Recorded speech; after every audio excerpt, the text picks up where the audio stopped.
saya menjawab yang formasi 2021. Jadi kebijakan ada atau tidaknya pengadaan CPNS 2000 ASN, bukan CPNS ya, pengadaan ASN 2021 itu masih dalam proses pembahasan.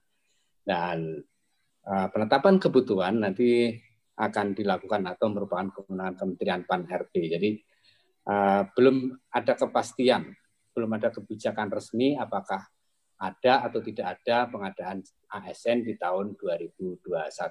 Dan itu masih dalam proses pembahasan dengan memperhatikan berbagai aspek. Masukannya diterima, masukannya ditampung, nanti dinaikkan ke rapat untuk formasi untuk pengadaan CPNS selanjutnya. Ya, kalau ini kan peraturan yang sudah ditetapkan oleh Permenpan 23, jadi tidak mungkin ada perubahan kebijakan untuk yang tahun ini karena kebijakannya sudah jelas diatur dalam Permenpan 23. Nah, mengapa ada kebijakan sertik 100%? Itu tentu saja bisa ditanyakan juga ke Kementerian Dikbud bahwa persyaratan seorang untuk menjadi guru adalah memiliki sertifikasi pendidik. Nah, itu jadi kalau yang untuk mohon untuk tahun depan tidak, untuk pengadaan selanjutnya untuk tidak sertik tidak 100% menggantikan SKB dengan nilainya 100%. Nah, usulannya akan kami teruskan ke rapat dalam rangka pengadaan. Nanti akan ditentukan dan peraturan. Ya. Atau bisa dipisah, Pak, yang sertik, yang tidak sertik gitu, sehingga mereka berkompetisinya, mereka melawan yang apa, apple to apple gitu, Pak. Ya enggak, ya kalau itu malah kalau saya juga akan pakai serdiknya, misalnya gitu loh kalau itu dipisah. Ya, maksudnya orang yang sertik lawan orang yang sertik, yang tidak itu. Itu sekedar usulan dari para netizen, Pak. Ya, itu kalau usulan-usulan nanti diinventarisir saja yang sifatnya usulan untuk ke depan. Dan terima kasih teman-teman sekalian sudah menyampaikan aspirasinya. Itu tolong diinventarisir saja nanti menjadi bahan pembahasan di rapat untuk formasi selanjutnya. Target kita semuanya berbasis aplikasi. Jadi tidak ada lagi fisik yang dikirim ke BKN. Instansi, saya kurang tahu instansi masih butuh fisik atau tidak. Itu yang jadi masalah. Masing-masing instansi bisa jadi masih butuh berkas fisik karena belum punya tata naskah digital mereka. Jadi kemungkinan juga mereka masih butuh berkas fisik. Bisa juga untuk memastikan keabsahannya, instansi butuh itu karena nanti dokumen yang diupload akan diperiksa oleh instansi masing-masing, baru setelah diyakini kebenarannya diteruskan ke BKN. Itu jadi untuk kepentingan BKN kita usahakan berkas digital sepenuhnya. Nanti teman-teman instansi harus ngirim berkas ke Jakarta, kan mobilitas orangnya juga merepotkan atau berbahaya. Untuk ijazah, kalau berkas fisik memang butuh legalisir karena untuk keabsahannya.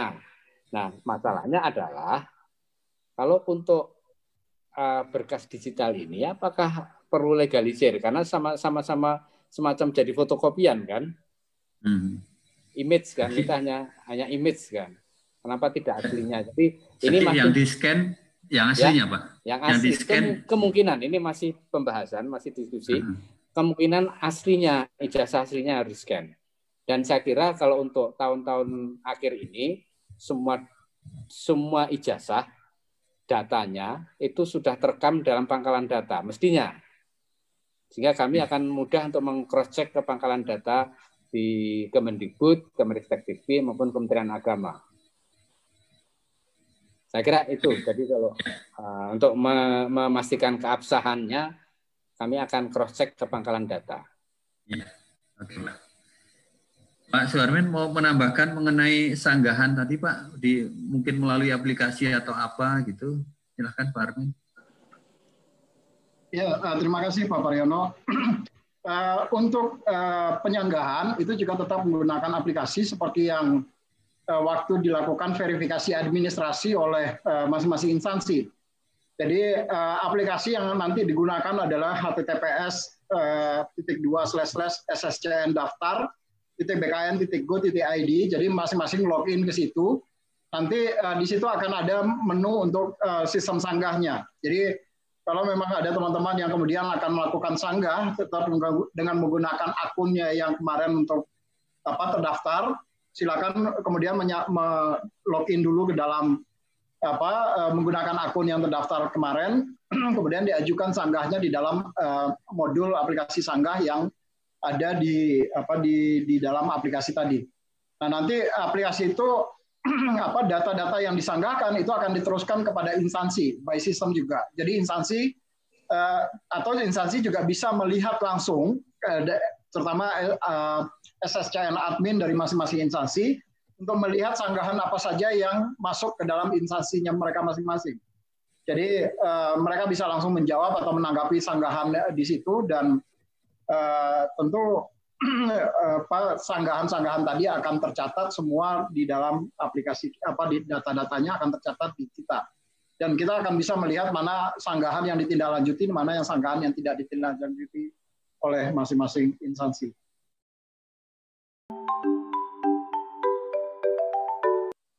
Tugas BKN adalah melakukan pengendalian dalam pelaksanaan seleksi CPNS, termasuk di dalamnya proses pengendalian itu dilakukan melalui proses penetapan NIP. Dan dalam peraturan yang berlaku, dalam proses penetapan NIP dimungkinkan untuk usul penetapan NIP itu dinyatakan tidak memenuhi syarat. Jadi kalau proses penetapan NIP hasilnya itu ada tiga kalau verifikasi pertama. Yang pertama adalah memenuhi syarat, berarti bisa ditindaklanjuti dengan penetapan NIP dan pengangkatan CPNS. Kemudian berkas tidak lengkap, ini harus dilengkapi oleh instansi. Kemudian yang ketiga adalah tidak memenuhi syarat. Tidak memenuhi syarat ini artinya secara norma, secara peraturan perundang-undangan memang tidak memenuhi. Jadi ada persyaratan yang tidak terpenuhi dari persyaratan yang ditentukan oleh peraturan perundang-undangan. Misalnya usia. Walaupun sudah melalui verifikasi dan pemeriksaan berlapis, mulai dari seleksi administrasi dan seterusnya, pemberkasan dan seterusnya, namun pada saat proses penetapan NIP ditemukan bahwa yang bersangkutan usianya lebih dari 35 tahun untuk formasi yang umum, bukan yang dokter, dosen, dan sebagainya. Usia lebih dari 35 tahun, lebih 1 hari saja pada saat pendaftaran. Kalau CPNS, parameternya adalah batas cut-off-nya adalah saat pendaftaran, penghitungan untuk usia. Tidak boleh kurang dari 18 tahun, tidak boleh lebih dari 35 tahun. Kemudian itu pasti akan dinyatakan TMS dan tidak bisa diangkat. Kemudian contoh kasus lagi. Pada saat pemberkasan dan diusulkan ke BKN bersih, tetapi ternyata ada informasi yang valid bahwa yang bersangkutan adalah anggota partai politik. Bahkan ada yang sempat menjadi calon legislatif di daerah, dan ini terjadi di tahun sebelumnya. Nah, secara peraturan perundang-undangan termasuk persyaratan itu salah satunya untuk dapat mendaftar atau dapat diangkat sebagai CPNS tidak sedang dalam posisi sebagai anggota partai politik. Ini juga pasti akan menggugurkan yang bersangkutan walaupun sudah sampai pada tahap pemberkasan NIP. Jadi saat pemberkasan untuk proses penetapan NIP itu BKN bukan hanya stempel memberikan NIP-nya saja, tapi juga memeriksa segala sesuatunya, sehingga bisa dimungkinkan untuk tidak memenuhi syarat. Ya itu Pak Paryono. Terima kasih. Berarti pada saat pemberkasan itu juga bisa mempengaruhi seseorang itu diangkat CPNS atau tidak. Jadi hati-hati ketika menyampaikan berkas-berkas yang diminta. Mengenai informasi yang kosong. Iya Pak.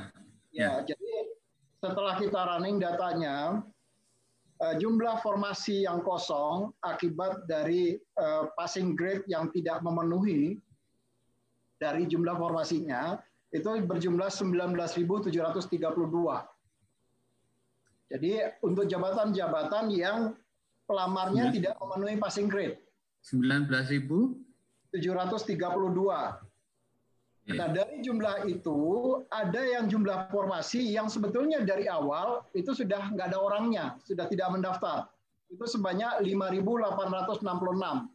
Jadi subset dari 19.000 itu ada yang formasi benar-benar kosong dari awal, tidak ada pelamar. Itu ada 5.866 formasi. Nah, ini yang kemungkinan nanti akan bisa dioptimalkan formasinya.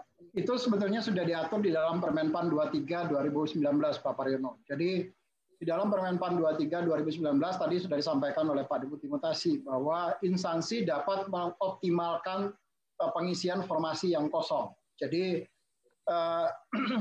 mereka bisa mengajukan kepada Kementerian Pan-RB untuk mengisi formasi-formasi yang kosong tadi. Logikanya sih mestinya mereka akan mengajukan, Pak, karena kesempatannya kan diberikan dan kita pesertanya juga sudah memiliki yang ada di situ. Jadi mekanismenya sudah diatur di dalam Permenpan 23 2019 dan tidak perlu ada pengumuman lanjutan dari situ karena sudah sangat jelas di dalam Permenpan 23-nya. Demikian Pak Paryono. Saya tambahkan Pak Paryono, saya tambahkan. Ya. Begini, formasi yang kosong karena tidak ada yang lulus. Tidak ada yang lulus itu juga karena tidak ada yang mendaftar dan sebagainya. Itu akan secara otomatis diproses optimalisasinya pada saat pengolahan hasil tanpa diminta optimalisasi oleh instansi. Jadi berdasarkan Permenpan 23, BKN otomatis akan melakukan mengolah itu sehingga optimalisasi formasi itu dilakukan. Yang tadi mengisi formasi umum ke umum yang kosong, umum yang khusus dan sebagainya tadi. Nah, ini yang hasil pertama. Nah, kemudian apabila setelah itu diumumkan, ternyata ada yang mengundurkan diri, ada yang meninggal dunia, ada yang dan sebagainya, jika ada formasi yang kosong, itu instansi wajib melaporkan atau memberitahukan untuk dilakukan optimalisasi.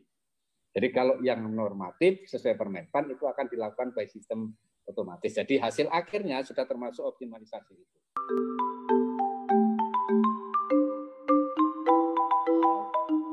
Di dalam pelaksanaan SKB, soal-soal ujian itu tidak disiapkan oleh BKN, tapi soal-soal ujian disiapkan oleh pejabat atau organisasi atau instansi pejabat pembina di masing-masing jabatan itu. Jadi kalau dia jabatannya analis kebijakan misalnya, maka yang menyiapkan soalnya adalah instansi yang melakukan pembinaan jabatan analis kebijakan. Dalam hal ini adalah lembaga administrasi negara misalnya. Kalau dia jabatannya itu adalah terkait dengan peranata komputer misalnya, maka yang menyiapkan soal-soal ujiannya adalah BPS selaku instansi yang yang melakukan sebagai pembina jabatan fungsional peranata komputer. Nah, apakah soalnya sesuai dengan atau tidak dengan jabatannya yang dilamar? Kami di BKN tentu tidak tahu, karena kalau kami di BKN tahu soalnya seperti apa dan yang akan diujikan seperti apa, maka potensi bocornya tentu akan menjadi lebih besar. Sehingga di dalam mekanisme penyiapan soal, baik itu SKD ataupun SKB, itu dari instansi pembina kemudian diserahkan kepada BSSN untuk dilakukan enkripsi soal-soal tadi. Setelah dienkripsi oleh BSSN, baru kemudian disampaikan kepada BKN.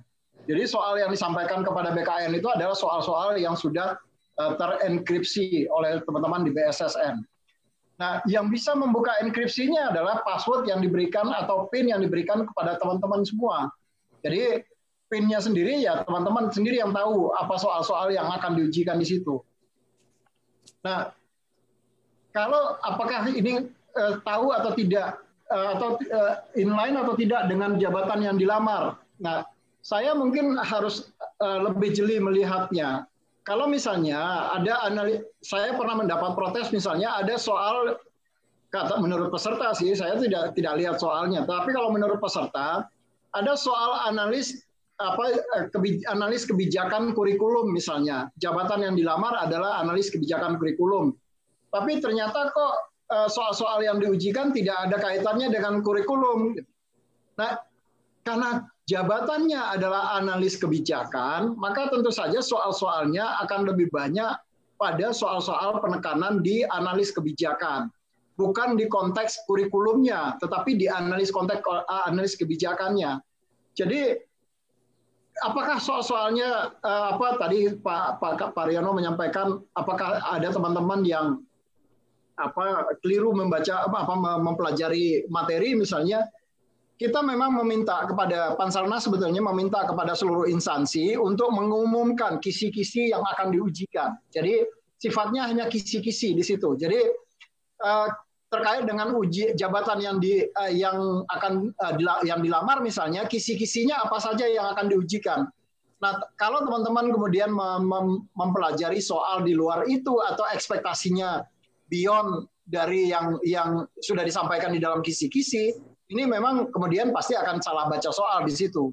Tetapi kembali lagi ada juga yang soal-soal yang sifatnya adalah penyetaraan. Nah, ini yang kalau penyetaraan ini biasanya untuk jabatan-jabatan yang sifatnya jabatan terampil, bukan untuk jabatan yang ahli. Nah,